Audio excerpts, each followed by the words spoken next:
There's a secret to why this works, and it's called resilience. Once again, everybody say resilience. Resilience is developing inner strength. Resilience means to go through a difficult time and to use what you learn to make you stronger. So often we try to solve our problems, with outer strength, with muscles like, "Hurr." That only gets us in trouble. Instead, developing inner strength, developing resilience, thick skin, that changes things. People will say to me, "Well, Jeff, don't you watch the news? Don't you understand the great problem that bullying is? I mean, after all, 1 in 6 students skip school every single day for fear of being bullied.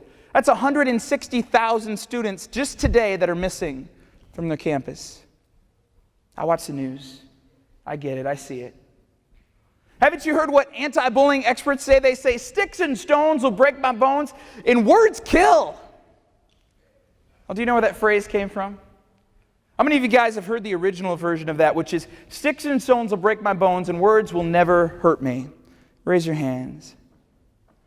I travel to schools across the country, and everywhere I go, I ask that question. Almost every hand goes up. And it was invented by a group of African American slaves. These people were persecuted. They were beaten with sticks and stones, and they gathered in the community one night. And they said, "What can we do to have a future for our children?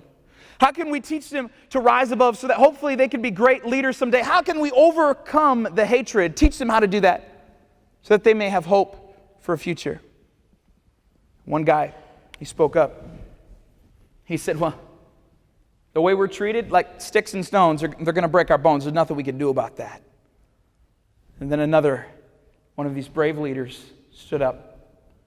He said, "But what about words? Words don't have to hurt us." In other words, their idea is, what if we guarded our hearts, for out of it flows all the issues of life? What if we protected our emotions and didn't allow people access inside of that? If there's a way we could protect ourselves emotionally, we might be able to preserve the future of our children. So they came up with this phrase after some discussion. This is years and years and years ago. "Sticks and stones will break my bones." Nothing you can do about that. "But words will never hurt me." And it's not that words don't have the power to hurt you. I mean, we all know that. But in other words, words only have the power that you give them. In other words, if you don't give someone's words power over you, they can't win. You'll win, they'll lose. So these parents, they would have their kids come in at night. They would ask the kids to sit down, and they would say, "Repeat after me. Sticks and stones will break my bones, and words will never hurt me." And the little kids would look up at mom and dad and say, "Sticks and stones will break my bones, but words will never hurt me." Parents would say it again, and again, and again, and again, and again. And they had them repeat it over and over, not to be mean, but so that it was so drilled into their heads, so drilled into their hearts that it was there. It was their first reaction was to not get upset. An amazing thing happened.